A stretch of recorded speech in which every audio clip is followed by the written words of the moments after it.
Hello again and welcome if you're new. In today's video, I have compiled a list and kind of just a overall how we are enjoying the harvest. I'm gonna start by showing you just quick pictures of the different flowers that are growing in the garden, and then we're gonna get into the harvest and what we did with it. If you're interested in that, make sure to stay tuned and thanks for watching.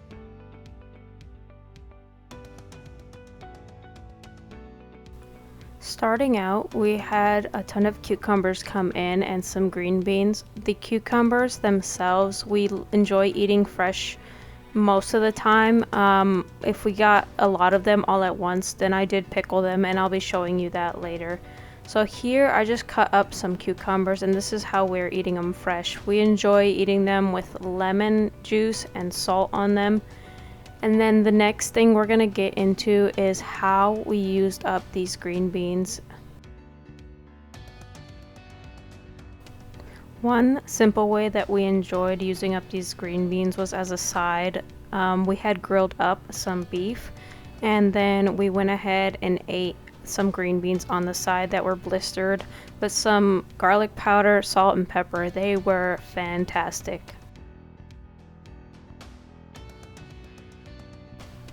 Another way that we enjoyed the green beans was in a beef and rice stir fry. This is one of our favorite things to do. We love sauces and condiments. It's one of our favorite things. So I took these green beans, I had picked them, and I was just collecting them as they were coming in a plastic store bag and just keeping them in the fridge. I found that they were coming out fresher when I would keep them in the plastic bag because they wouldn't shrivel up and dry out. But I'm just gonna let you watch, and this is kind of the process I went through to make this green bean and beef stir fry with rice.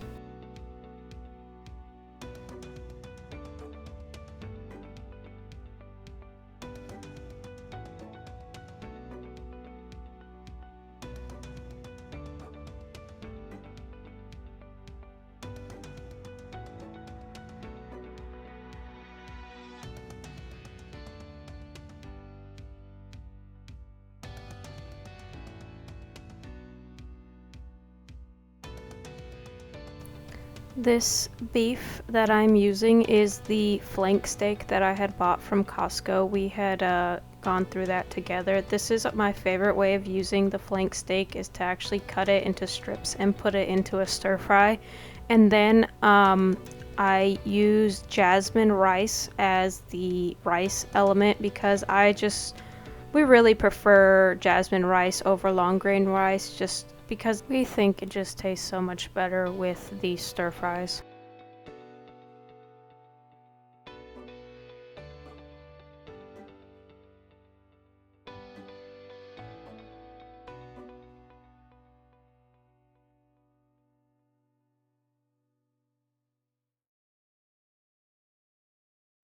I went ahead and I cooked the rice in this rice cooker. It's just the simplest way for me.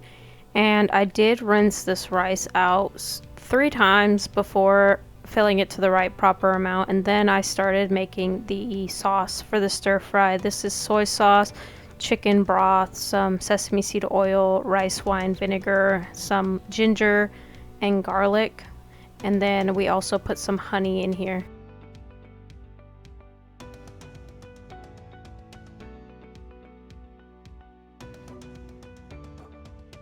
In order for the sauce to thicken, to stick to the meat and the vegetables, there's gonna be some cornstarch that we add into this sauce that we mix through, and that's what's gonna thicken it to make it a nice consistency.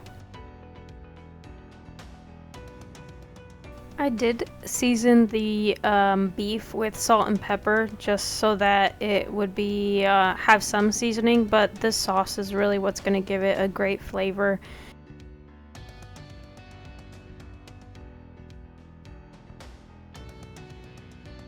We're gonna get into cooking this food. I sauteed the vegetables with seasoning separate from the beef just because I wanted to ensure that everything was going to cook nicely, and then I put them back together to combine them with the sauce.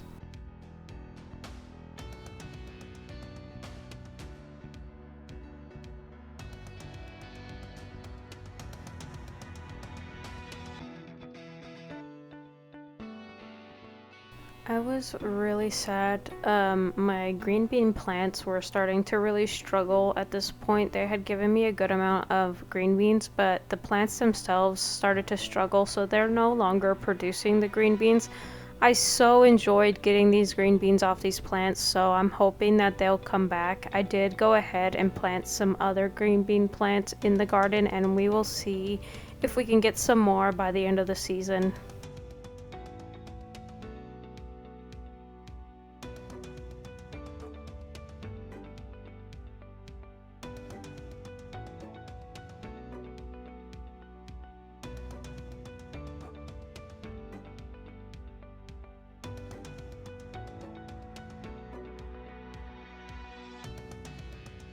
You might be wondering why I'm putting the meat on the pan while it's off the flame, and that's mostly because my burner just doesn't really have great temperature control, so I take the pan off of the burner in order to try to control the temperature of the pan, and just allow it to cool down because the burner just gets the pan a little bit too hot sometimes.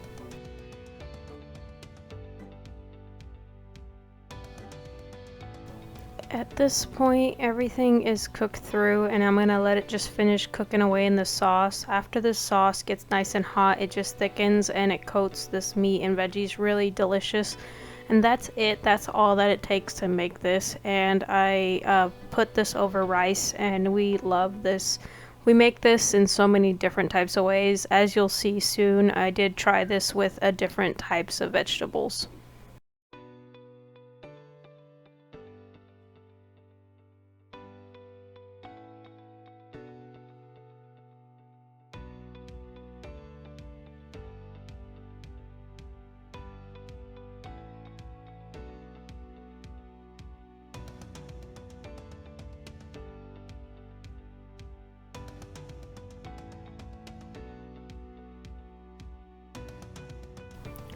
Moving on, this next vegetable we are harvesting, this is Swiss chard, and then additionally we are going to be harvesting some of our mini sweet peppers, but we're going to harvest them while they're still green because I prefer green peppers for cooking, and then I like them more ripe for fresh eating or pickling.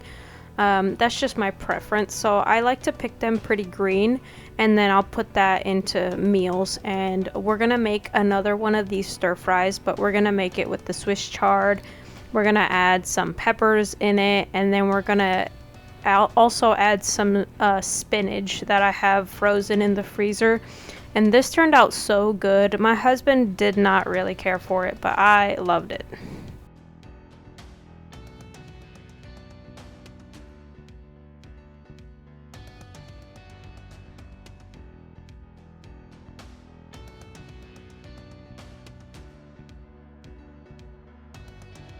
Here we are back in the kitchen. As you can see, I have some green peppers. I started my rice just like last time.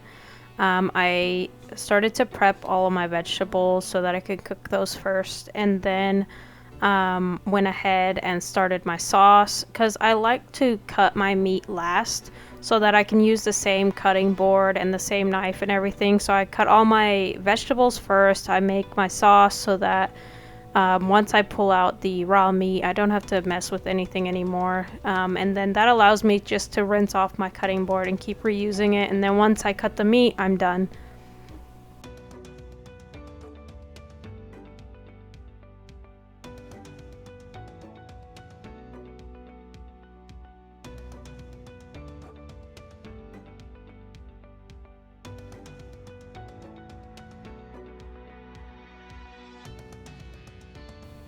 Because the Swiss chard's stem is more fibrous, I cut that up with the peppers, and I'm going to cook those by themselves first, and then I'm going to go ahead and add the spinach and then the leafy greens of the Swiss chard and cook that down. And then that's how I cook all my vegetables. And then I go ahead, I prep the sauce, I get the meat ready, and then I cook up the meat, add the sauce, and that's it. That's exactly the same process as before, but it's just this one was a completely different flavor, and that was amazing to me because it wasn't it was the same recipe just with different vegetables, and I switched up the sauce slightly, and the difference is just amazes me how small tweaks make a completely different recipe.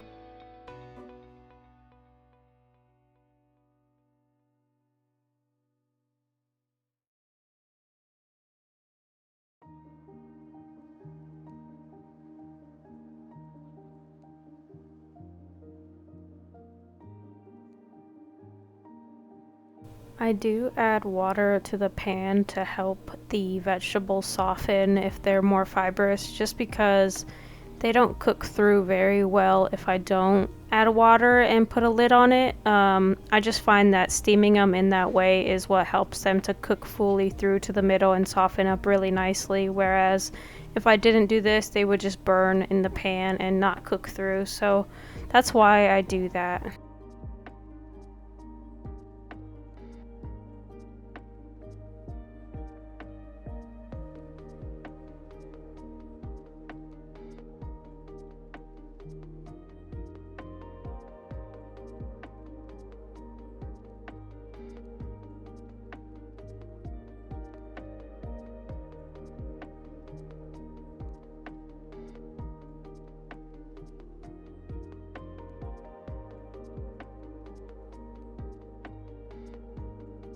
For this recipe, I did start making the same sauce that I did before. I did it the exact same way, but I changed two ingredients.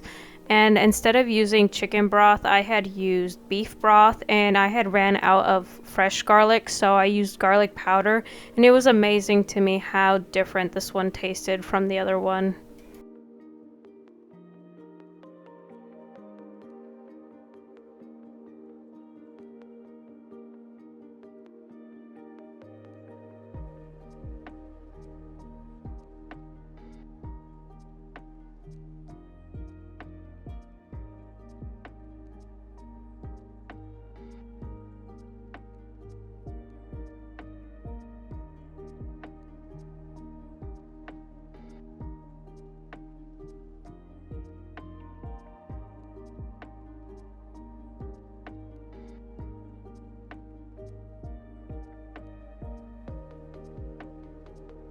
When cutting a flank steak, I try to make sure that I cut against the grain, as I feel like it cooks up a lot more tender. And then when I put it in the pan, I start putting the sauce and the vegetables back in the pan just before it is finished cooking, so that it can finish cooking with the sauce while it thickens, just so that it doesn't get too chewy and too overcooked. And that's how I avoid it getting too overcooked. On this time, I did put some cornstarch on the meat itself to see if that would change anything, just for fun, just to see what it would do. I don't know if it made that much of a difference, but oh well.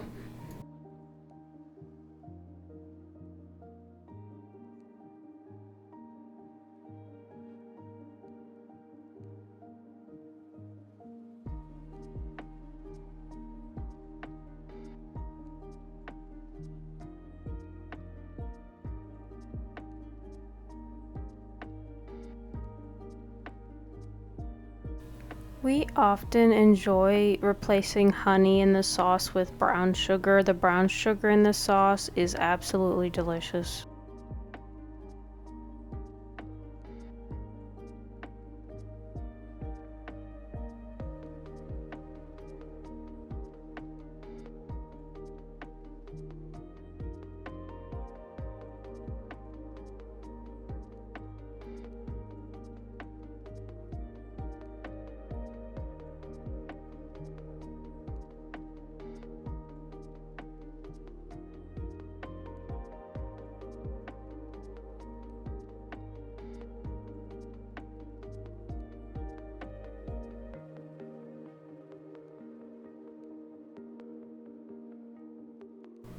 So one of the next things that I had tried to find a way to preserve was this celery and onion that we picked last time we were together.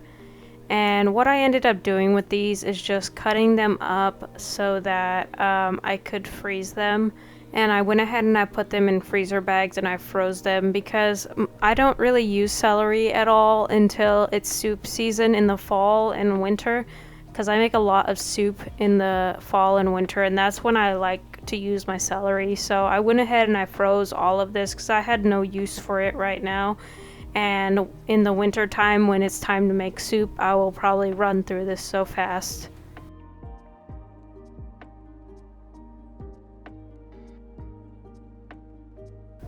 I took the time to look at each piece and wash each piece individually because there was some bugs that were in here and there was some dirt, and some of these were just not looking too great, so I made sure to get rid of any pieces that I didn't like, and then I went ahead and cut it up to freeze.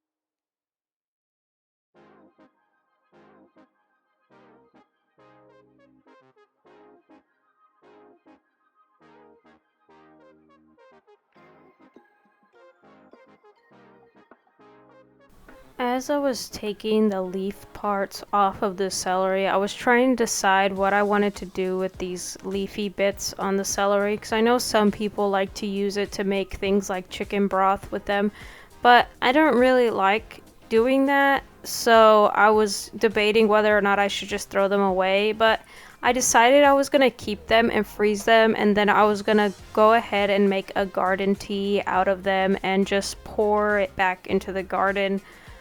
Just by boiling it and letting it steep in some water. I'm just going to pour it back in the garden because theoretically there's still nutrition in the leaves that my garden can use. So I went ahead and double bagged the celery, and I also double bagged the onion just because I find that they kind of make the freezer smell really pungent. So I go ahead and double bag them so that the smell won't be in the freezer.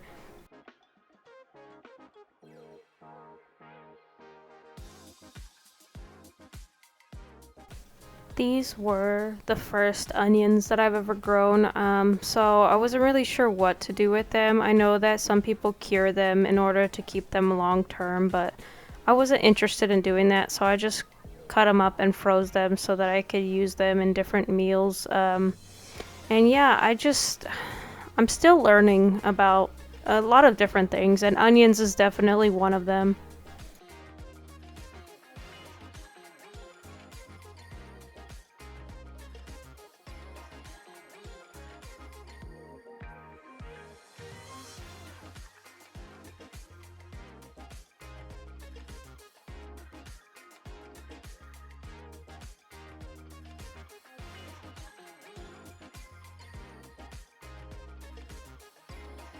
The next thing that we're gonna move into preserving or just making into something that we want to eat is these peppers and cucumbers.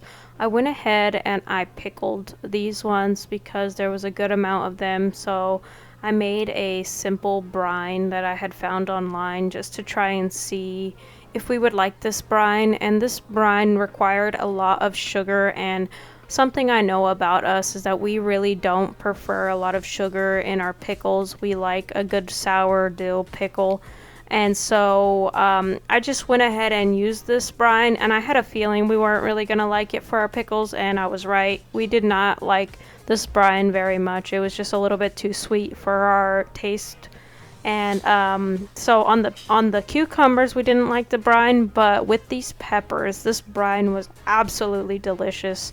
And I had found with these peppers that in the pickled version of them, I do like the more red.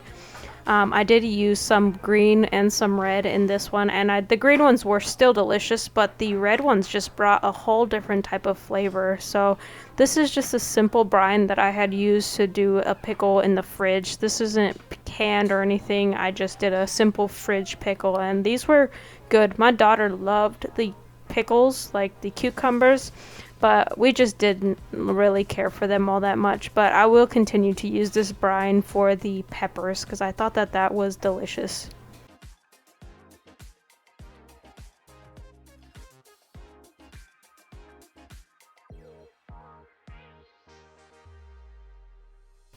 I really enjoy making fridge pickles simply because it's super simple. There's no real thought behind it. You just need a very acidic brine to pour over your vegetables or fruits or whatever you're trying to pickle, and then it just goes in the fridge. And that for me, because I'm a bit of an overthinker, just feels a little bit easier to kind of introduce myself to kind of food preservation, because ultimately I would love to get more into it, but this is kind of my first step so that I don't feel overwhelmed.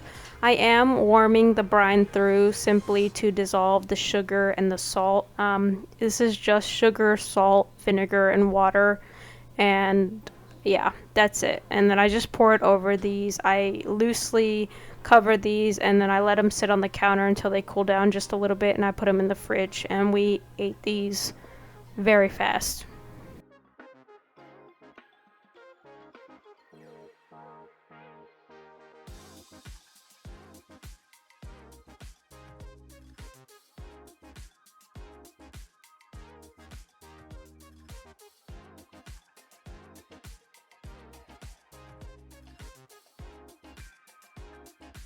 The last harvest that I'm going to show you is this large zucchini that we got. We had gotten a couple of zucchinis, but these plants have been struggling because of how many squash bugs there has been. So I've gotten a ton of suggestions about how to kind of tackle them. So hopefully I'll be able to kind of show you some of that in the near future. But this is what I did with these zucchinis and the way I enjoy eating them is actually in an omelet.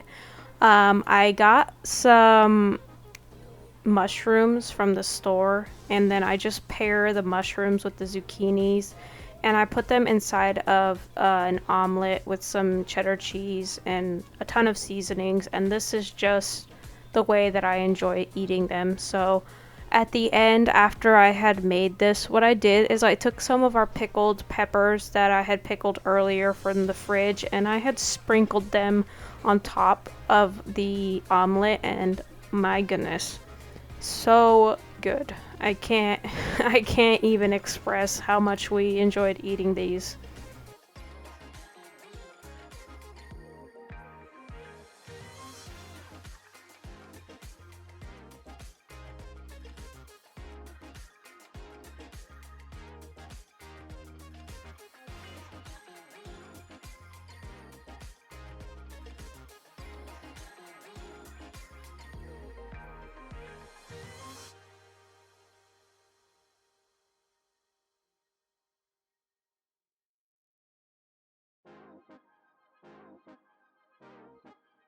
So like before, I cook my vegetables first before doing anything else, just to ensure that they're completely cooked through and not raw, and then I season them well.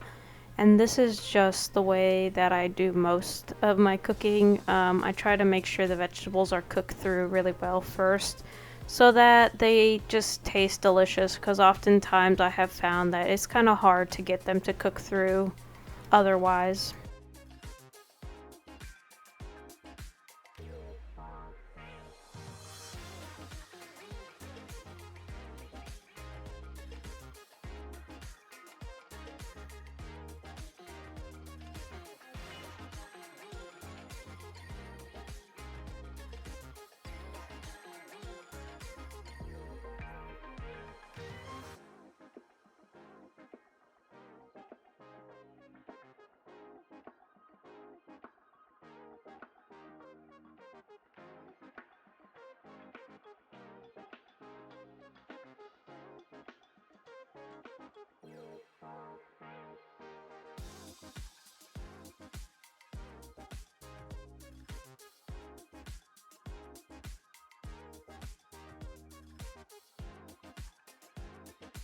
That's it for this video. We did start getting some lemon cucumbers, which we have just been eating those fresh.